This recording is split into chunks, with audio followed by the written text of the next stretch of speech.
his name was Baggins. The name of Baggins was respectable because nobody by the name of Baggins ever went on adventures or did anything unexpected. One morning, Bilbo Baggins had just finished his second breakfast when he heard a knock at his door. Gandalf stepped in. It was a well-known fact that wherever Gandalf went, adventures sprouted up all over the place. Good morning, Bilbo. I am looking for someone to share in an adventure that I am arranging. It is very difficult to find anyone. Adventure? I'm sorry, Gandalf, but no, not interested. I want nothing to do with adventures, disturbing, uncomfortable things. Thank you, and good day.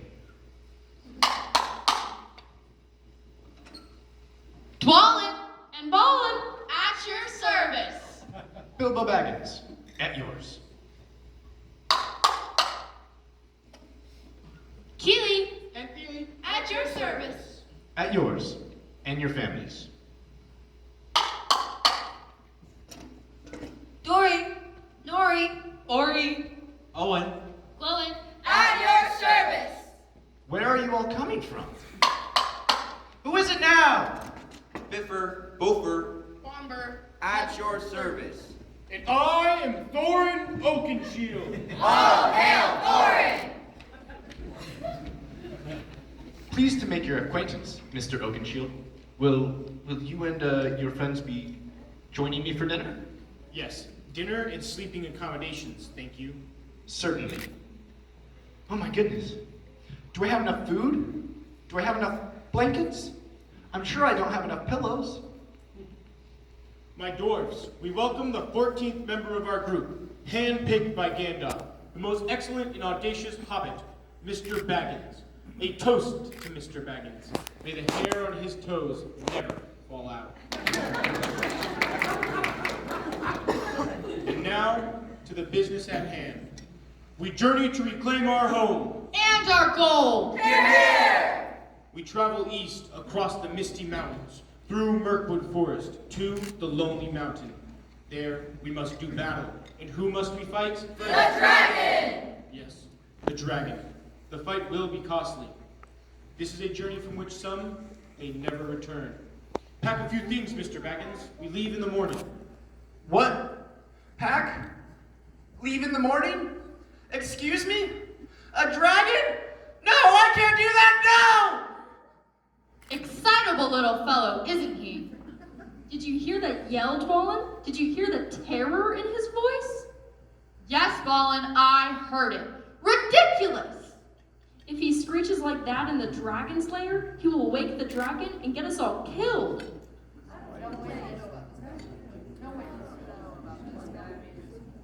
This little Baggins creature is simply not going to do. Gandalf, is this really the best you could come up with? There is a lot more to him than you guess. There is? In fact, there's a great deal more to him than he even knows. Is he sure about that? And may I remind you, you short-sighted pack of dwarves, I have chosen Mr. Baggins. That ought to be good enough for all of you. It's true that we do need a 14th member. And I have to admit, he's the right size. Hobbit-sized, nice and short. So he can sneak into the dragon's lair and do that little robbery for us.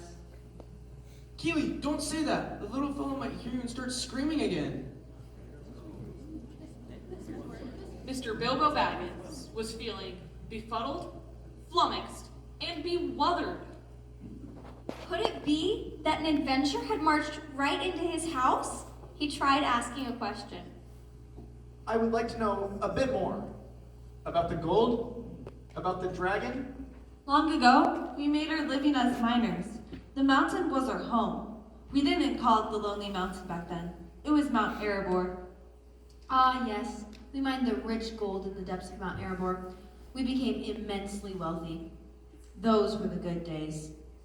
But Smaug, the dragon, was driven by lust for our gold. Nori, do you remember the night he arrived?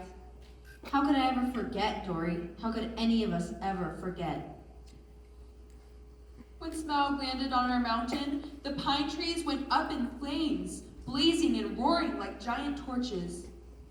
The fire burned across mountain, up into the heights.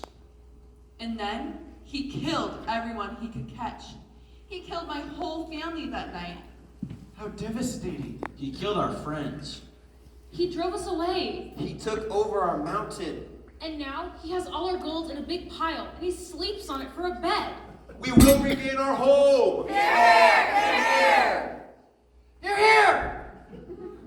Oh, so the little hobbit does have some spirit in him after all. He may actually work out. What do you think? Pumpkin, I think you might be right. To himself, Bilbo said, Bilbo Baggins, don't be a fool. Thinking of dragons and all that outlandish nonsense at your age? To the dwarves, Bilbo, having regained his manners, said, Well, thank you. You will want to get an early start in the morning. Shall we call it a night? that night, in his room, Bilbo sat for a long time at the open window, staring out into the starry sky. As he sat, lost in thought, Bilbo forgot everything else, and was swept away into dark lands under strange moons, far over the water and very far from his hobbit hole under the hill. The next morning, Bilbo woke with a start. The dwarves were gone. He should have felt relief, yet, to his surprise, he felt Disappointed. I am disappointed. They left without me. I wanted to see the Green Mountains, and hear the pine trees, and the waterfalls.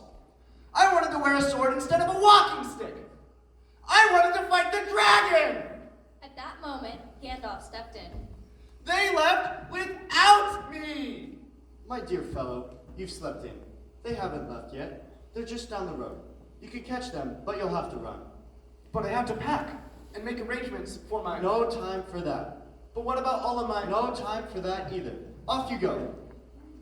all of a sudden he was outside, without a hat and without a pocket handkerchief. He ran to the waiting group of dwarves. Bravo, Bilbo! And Bilbo stepped into his great adventure.